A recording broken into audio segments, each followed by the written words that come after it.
Some strange stuff is happening at Meta.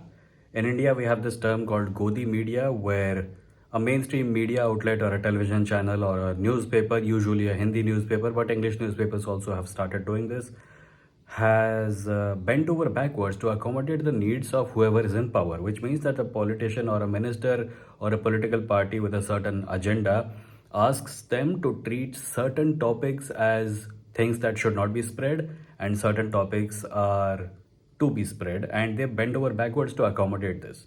They do anything that they can to make the minister happy, to make the political party happy, to make anyone who follows that political ideology happy.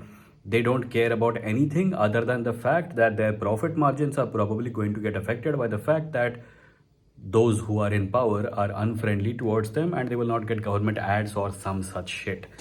Mark Zuckerberg, the guy who's at the helm of Meta platforms, the company that owns Facebook.com and Instagram and WhatsApp and whatnot, has decided to go full on Godi media, and in anticipation of Donald Trump's return to power, is making some changes to social media, the social media platforms that he owns uh, or he controls, that are bizarre. Like, I am not complaining that Facebook is going to end, right? I'm a huge fan of social networks as they exist now, ending and getting replaced with something more valuable, like something that is genuinely a social network. But I don't think even I was anticipating that this manner of suicide will be committed by someone like Mark Zuckerberg, because I'll tell you what all he's doing to Meta, and then you tell me if you think this is better for the company or better for social media. The first one is this, where Meta now allows people to call LGBTQ plus people mentally ill. Like, I don't even know where to begin with this. You have a social network, and a huge number of people who use the social network are people who are non-binary or non-heterosexual or non-gender normative, and they have only social media as a place where they can express themselves because their family, friends, and the places where they live are not friendly towards their existence, and they have managed to build communities online by making use of the social network. But now the social network is saying we are going to subject them to the same kind of bullying that they experience in the real world, and we are not going to protect them. In fact, we are not even going to. I think there was one news item where certain themes in chat were allowed to people to express their LGBTQ plus identities, and now those themes are also getting removed because Mark Zuckerberg apparently is afraid that people who are LGBTQ plus hating people, like people who are homophobes, etc., homophobes, transphobes, etc., they will get offended with the fact that Meta allows people to express their gender identity. So he's taking that away, and even people within Meta are not very happy with this because they fear this is not only a bad thing, a terrible thing to do. It might also have a backlash in terms of health of the company, which is completely understandable. But then again, Facebook has always, Facebook has never stood on its own two feet when it comes to relationship with people in power. And if Mark Zuckerberg can bend over backwards to accommodate the Hindutva crowd in India, it is not surprising that eventually Mark Zuckerberg's uh, subservience to those in power will start affecting his business relations, his business decisions in the USA also. The next one is here, a news item about how Meta is now actually allowing and encouraging the creation of AI bots on its platforms. So you're going to be able to see and interact with AI bots online the same way you interact with real human beings. This is a report on The Verge. Talked about this before, and where do you think social media is going? What do you think the word social means? Is it interaction between human and machine? Is it interactions between machines and humans? Or is it interactions between humans and humans enabled by the machine?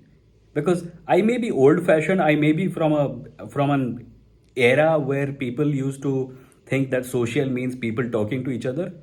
But I also remember some time ago TikTok saying that Facebook will never be a good competition for them because Facebook's business model is the social graph and TikTok's business model is just entertainment. And I think Meta is seriously moving towards that side. It is wanting to be an entertainment platform instead of a social network platform. And these are all small steps in that general direction.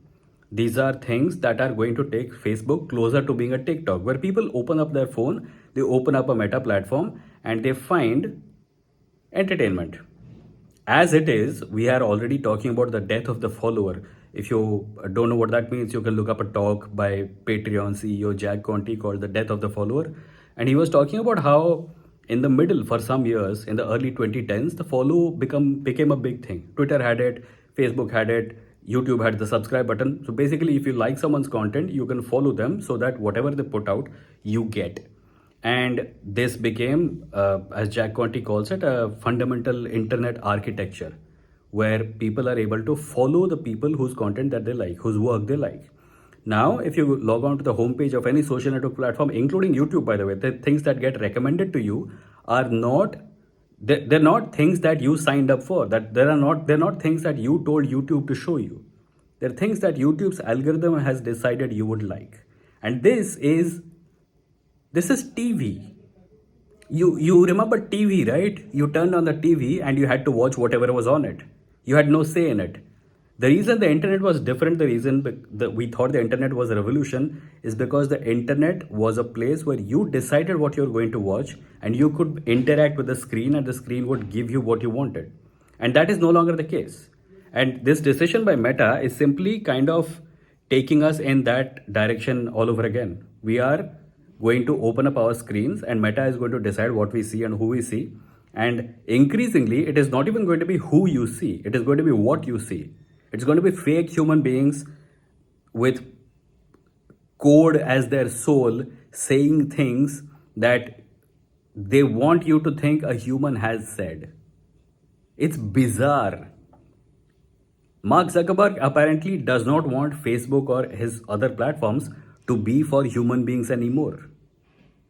To use a slightly better framing, to be a place where humans go to talk to each other. And then there's this report in Fortune where Meta's oversight board was blindsided by Mark Zuckerberg's decision to relax hate speech restrictions.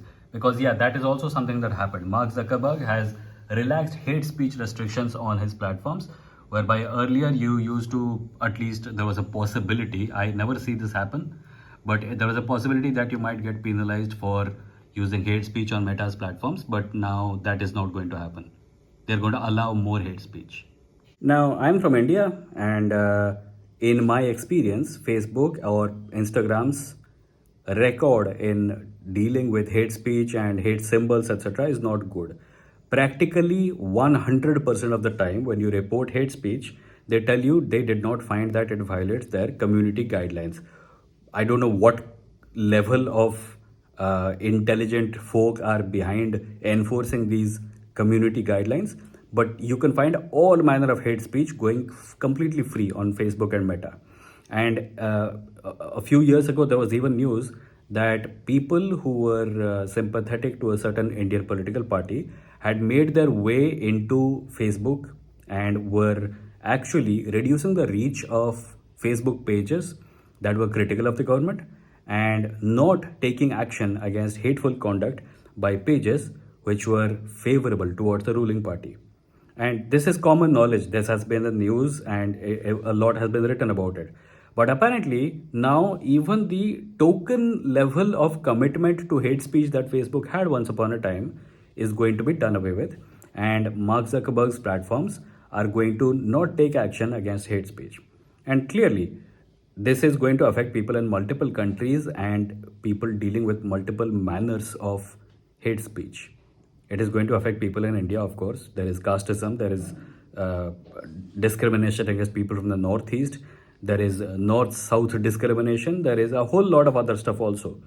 And what little hope people had of taking action against the people who are abusing them is, according to Mark Zuckerberg at least, now being done away with. And I don't know, these do not appear to be policy decisions. These appear to be political decisions being made by the CEO of a company who needs to keep his company running under a president who has so far, under an American president who has so far been anything but sane. So It makes sense on that level, but surely Mark Zuckerberg is smart enough to understand that this is not the way his company survives. This is not the way Meta remains what it is. Either he has given up on that, either he has given up on the possibility that Facebook will remain what it is and Instagram will remain what it is, and he's turning them into something else entirely. Or he's just accelerating the pace of the death of social media, which frankly I am quite happy about. I do not think social media as it exists right now should continue to exist. I do not think it is healthy for anyone to use social media the way it exists right now, either individually or socially. And if that is the case, then more power to Mark Zuckerberg as he destroys Facebook himself. That's what I had to say. Thank you for listening. I'll see you in the next one.